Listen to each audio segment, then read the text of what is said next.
ეხლა თუ დავაფიქსირეთ, წეგან დროის გარეშე რო ვაკეთებდით, დაახლოებით 1 წუთის განმავლობაში უფრო ნაკლები ბურთი ჩავარდა, ვიდრე დრო რო დავინიშნეთ და უკვე უფრო ფოკუსირებულად რო ესროდით, პირველი ორი სროლის დროს უფრო მეტი ქულა ჩავიდა, მეტი ბურთი ჩავიდა. ეს არის იქიდან გამომდინარე, რომ ვაკვირდებით უფრო ფოკუსირების უნარს, უფრო ფოკუსირებულად ვესრვით. ყველა სროლა არის გადამწყვეტი, ბიჭებო. როგორც თამაშის დროს არის ყველა სროლა გადამწყვეტი, ზუსტად იგივეა ვარჯიშის დროს. ვარჯიშის დროსაც, რაც გითხარით უკვე დღეს, უნდა ვავარჯიშოთ ასევე ჩვენი გონებას, ხელთან ერთად ვარჯიშობს გონებაც.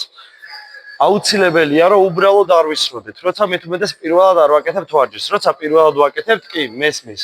ახალია, ვსწავლობთ და უფრო ფოკუსირება გვაქვს იმაზე, რომ სწორად გამოგვივიდეს.